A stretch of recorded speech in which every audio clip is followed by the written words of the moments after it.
Hello everyone, and welcome back to Translationborne, the show where we talk all about translation, Bloodborne, and the translation of Bloodborne.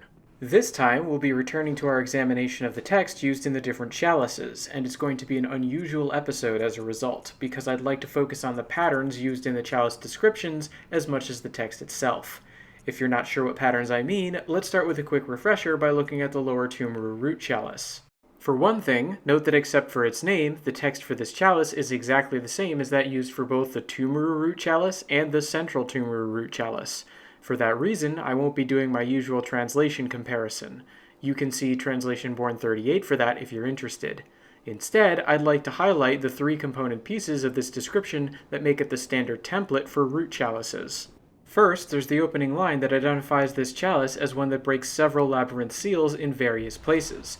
This ability to break many seals is presumably part of the in-world explanation for why root chalices can grant access to several different dungeons, something that's expanded on more in the second section of a root chalice's description, which consists of a short explanation on how root chalices are different from regular chalices. The idea is that different seals will be broken with each ritual, resulting in different dungeon layouts. Remember that the kanji that gets translated as root more literally means something like pan or all-encompassing, giving the impression that a root chalice can access an entire section of the labyrinth, except only so many seals are broken with each ritual. These sections vary based on depth and region, which brings us to the final part of the root chalice description. This is a short line or two containing information about a specific area of the labyrinth and its history. In this case, we're learning about Pthumeru and the Pthumerians. This regional section is often the only thing that changes from one root chalice to another, as we can see when comparing the Sinister Lower Pthumeru root chalice to the Sinister Lower Hintertomb root chalice. As a result, root chalices from the same region sometimes have exactly the same description. Since I brought up Sinister root chalices though, let's also talk about the Sinister variant for root chalice descriptions. Probably because they're still root chalices that will generate different dungeon layouts each time they're used, the initial line is exactly the same as that used in a normal root chalice, specifying that they break several labyrinth seals in various places. However, since they also offer a unique PvP feature, the second part of a Sinister chalice's description differs from that of the standard root chalice. On a Sinister root chalice, this part of the description talks about how a mad Pthumerian who rings a sinister bell will be included in the dungeon. That text is followed by the usual regional description just like on a normal root chalice, but because the PvP aspect of a Sinister chalice can only function when playing online, a note addressed directly to the player is added at the end of the description to make that clear. Given all this information, between the regular root chalices, the Sinister root chalices, and the standard chalices, I think we can now put together an even broader pattern that many of these item descriptions follow. First, there's a section that features information on the nature of a particular chalice, though this is made up of two subsections. The initial subsection consists entirely of the first line of the Japanese, and it only varies based on whether a chalice is or is not a root chalice. This line will either specify that a given chalice breaks a labyrinth seal, or that it breaks multiple labyrinth seals. The second subsection of this chalice-specific information is more variable. On a standard chalice, this is where there will be an explanation that only root chalices have different dungeon layouts each time they're used.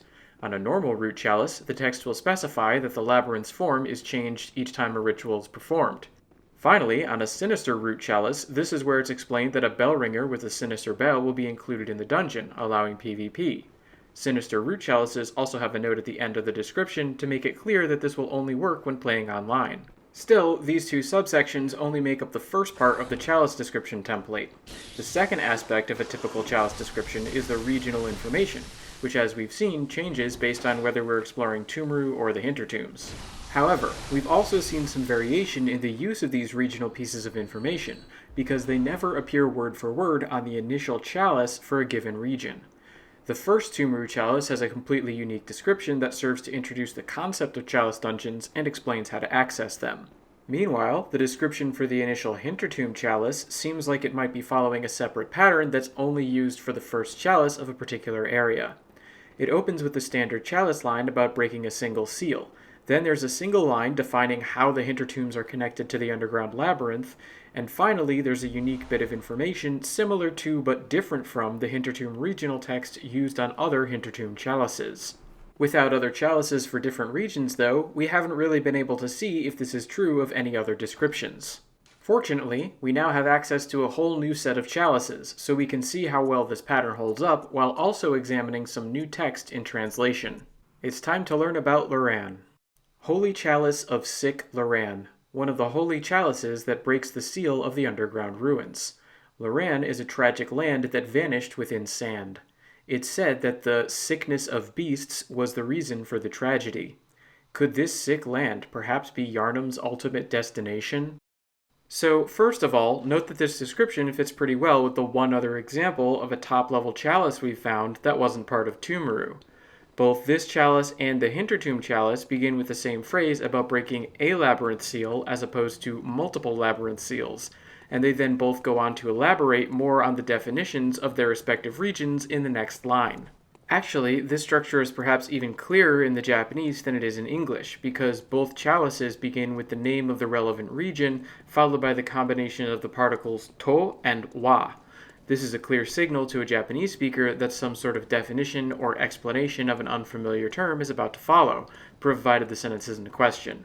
This is mirrored to some extent in the English, with different forms of the verb to be in the opening phrases Hintertombs are and Loran is, but the Japanese equivalent of Hekibo towa and Loran towa makes the pattern more visible.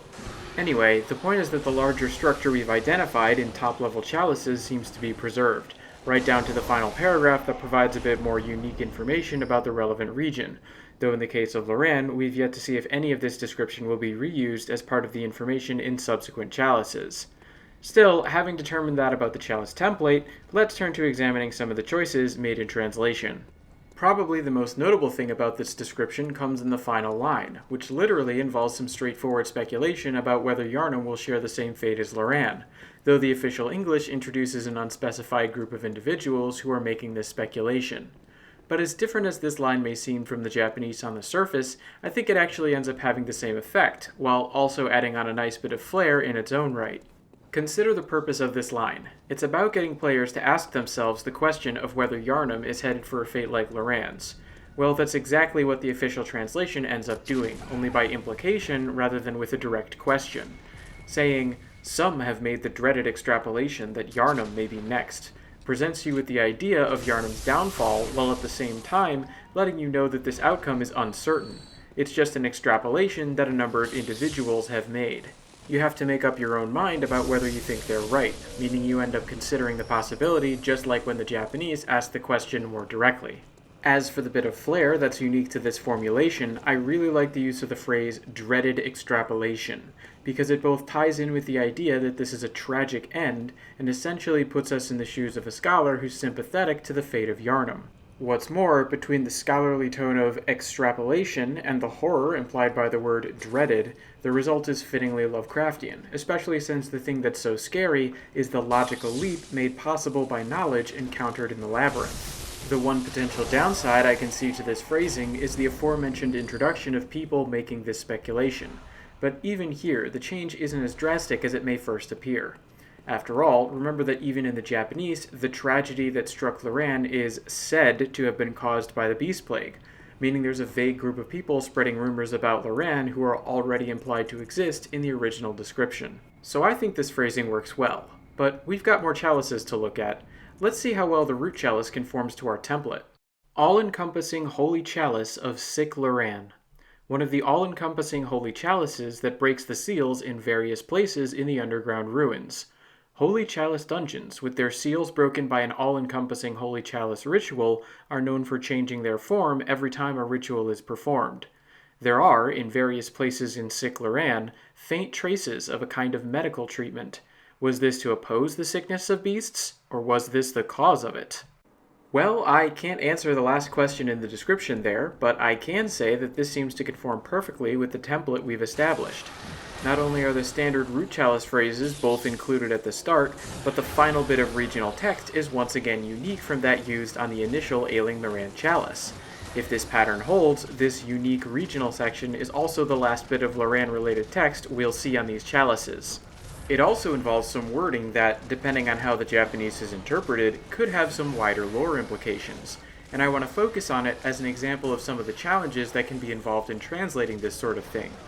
The issue shows up with the mention of medical procedures that once took place in Loran, and the thing that makes this passage tricky is it involves a phrase in the Japanese that could be a specific reference to another part of Bloodborne, or that could be meant in a more generic fashion.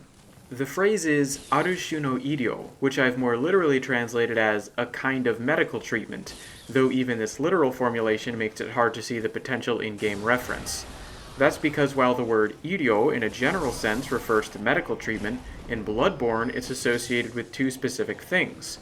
First, there's the Healing Church, which is literally the Iryo Kyokai, or Church of Medical Treatment, and more importantly, there's also the phrase Chi no Iryo, or Blood Ministration. With that in mind, this could have been translated as, there are trace remains of a kind of ministration in parts of Ailing Loran.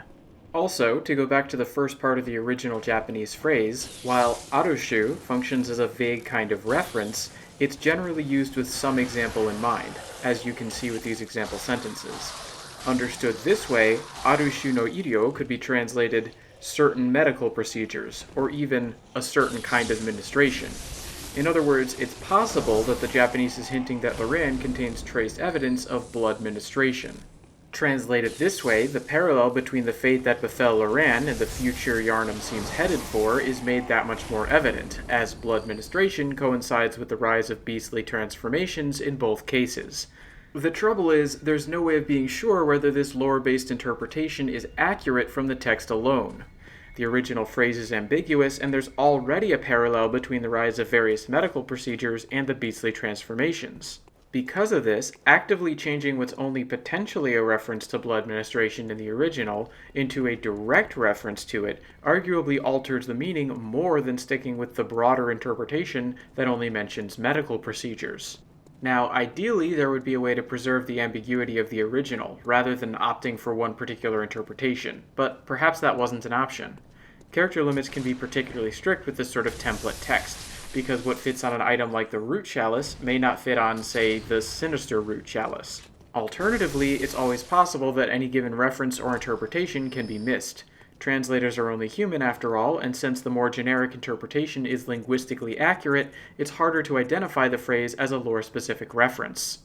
Whatever the ultimate reason for this translation choice, though, we now have all the pieces we would expect to see in a Loran chalice description, so let's run through the other chalices quickly to see if our template is accurate. Here, the lower Loran chalice has the preset chalice opening line, the preset chalice middle section, and the Loran regional variant at the end. The lower Loran root chalice has the standard root chalice opening line and middle section before concluding with the same regional text, and the Sinister lower Loran root chalice has the root chalice opening line, the Sinister variant in the middle, and the regional text followed by the Sinister variant note at the end. In other words, all of these chalice descriptions fit nicely into our template. However, there is still one mismatch in the English chalice naming scheme that I think's interesting here. Up until now, the names of the chalices we've seen have all built upon one another in modular fashion. For instance, we've seen the Pthumeru root chalice become the central Pthumeru root chalice, then the lower Pthumeru root chalice, and finally the sinister lower Pthumeru root chalice. Each one adds a term to specify the depth of a given chalice, and then if a given root chalice is a sinister version, the word sinister is added as well. However, with the Loran chalices, we've seen our first instance of information being taken away, because we go from the Ailing Loran chalice to the lower Loran chalice.